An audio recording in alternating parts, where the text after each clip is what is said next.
क्या अक्सर ऐसा लगता है जैसे शरीर में जान ही नहीं है, थोड़ी सी मेहनत की नहीं कि सांस फूल गई, या बैठे बैठे उठो तो आंखों के आगे अंधेरा सा छा गया?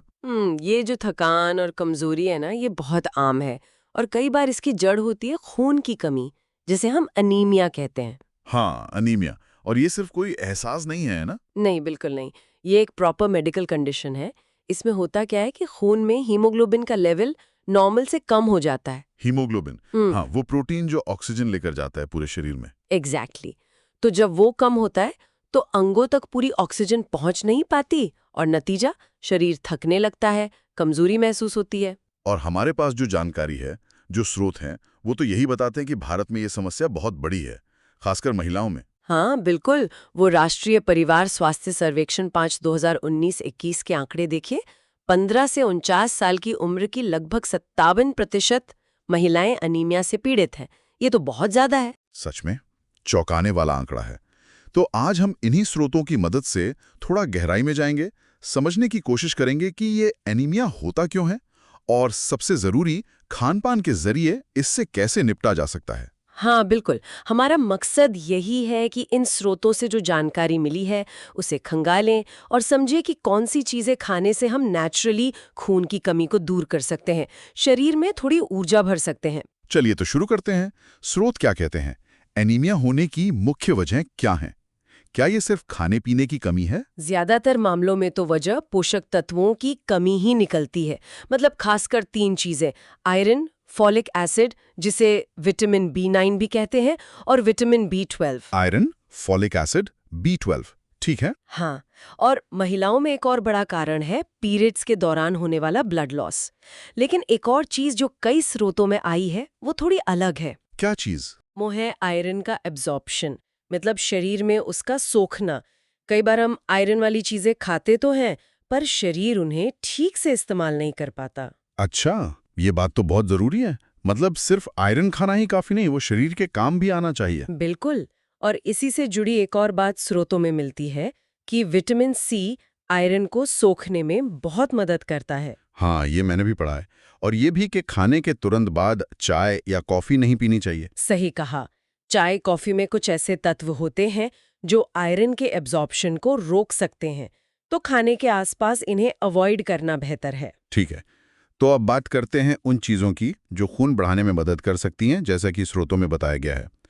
आयरन रिच फूड से शुरू करें। हाँ, जरूर। हरी पत्तेदार सब्जियां, पालक, सहजन की पत्तियां, इनका जिक्र बार बार आता है। पर पालक के साथ एक छोटी सी चेतावनी भी है। क्या? कच्ची पालक में ऑक्सैलिक एसिड होता है, जो आयरन को बांध लेता है। मतलब शरीर उसे सोख नहीं पाता। इसलिए पालक को पकाकर खाना ज्यादा फायदेमंद है। अच्छा, ये बढ़िया टिप है। और चुकंदर, उसका भी नाम सुना है। हाँ, चुकंदर कमाल का है। स्रोतों के अनुसार इसमें सिर्फ आयरन ही नहीं, नाइट्रेट्स भी होते हैं। ये नाइट्रेट शरीर में जाकर नाइट्रिक ऑक्साइड बनाते हैं। नाइट्रिक ऑक्साइड, उसका क्या फायदा? वो नसों को थोड़ा खोलता है, रिलैक्स करता है। इससे ब्लड फ्लो और ऑक्सीजन का प्रवाह बेहतर होता है। और जब ऑक्सीजन बेहतर पहुंचेगी तो जाहिर है थकान कम होगी। अरे वाह, ये तो सीधा कनेक्शन है। कद्दू और ब्रोकोली का भी जिक्र है शायद। हाँ, वो भी अच्छे विकल्प हैं आयरन के लिए। अब फलों की बात करें तो अनार का जिक्र है, लेकिन ध्यान दें, अनार के दाने खाने पर जोर है, जूस पर उतना नहीं। दानों पर क्यों? शायद फाइबर और दूसरे पोषक तत्वों के साथ पूरा फायदा मिलता है। फिर आम है, जिसमें विटामिन सी और फोलेट दोनों हैं।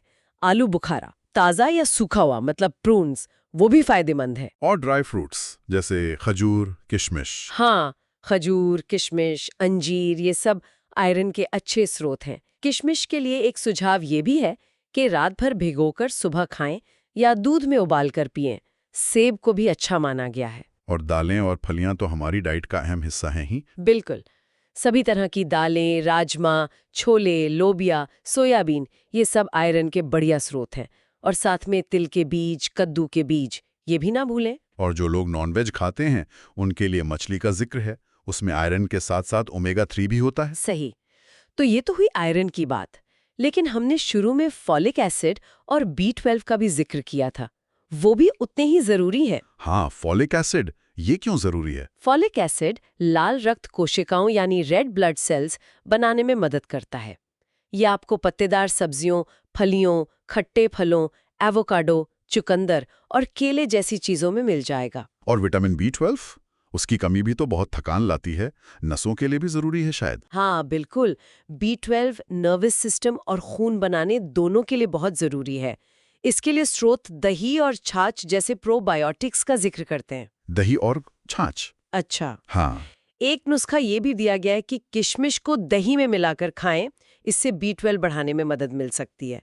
वैसे जो लोग पूरी तरह शाकाहारी हैं, उन्हें फोर्टिफाइड फूड्स या जरूरत पड़ने पर सप्लीमेंट्स पर ध्यान देना पड़ सकता है, ऐसा कुछ स्रोत कहते हैं। ये जानना जरूरी है।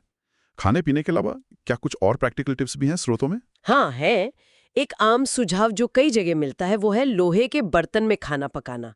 कहते हैं इससे खाने में आयरन की मात्रा थोड़ी बढ़ जाती है। अच्छा, ये तो पारंपरिक तरीका भी है। हाँ, और जैसा हमने पहले बात की, विटामिन सी आयरन सोखने में मदद करता है, तो संतरे, नींबू, आंवला जैसे फल खाने के साथ लेना अच्छा है। और सेहत की देखभाल? जाहिर है, नियमित हेल्थ चेकअप करवाते रहना ताकि पता चलता रहे कि शरीर में क्या चल रहा है। और थोड़ी बहुत रेगुलर एक्सरसाइज भी जरूरी है। और हाँ, भारत सरकार का एनीमिया मुक्त भारत कार्यक्रम भी है, जिसका लक्ष्य इसी समस्या से निपटना है। तो कुल मिला के बात यह है कि अपने खान पान में अगर हम सोच समझकर कुछ छोटे छोटे बदलाव करें तो खून की कमी यानी एनीमिया से लड़ने में काफी मदद मिल सकती है। बिल्कुल। और ये सिर्फ किसी कमी को पूरा करना नहीं है। जरा सोचिए, अगर शरीर को ये सारे जरूरी पोषक तत्व सही मात्रा में मिलें, तो शायद हम ऊर्जा और सेहत का एक बिल्कुल नया लेवल महसूस कर सकते हैं। सही कहा। मतलब सिर्फ बीमारी से बचना नहीं बल्कि ओवरऑल बेहतर महसूस करना। हाँ, ज्यादा एनर्जेटिक, ज्यादा एक्टिव। तो आज की इस पूरी बातचीत के बाद एक सवाल सोचने लायक है। अपने खाने पीने में ऐसा कौन सा एक छोटा सा बदलाव है जिसे आसानी से अपनाया जा सकता है? इस पर जरूर सोचिएगा।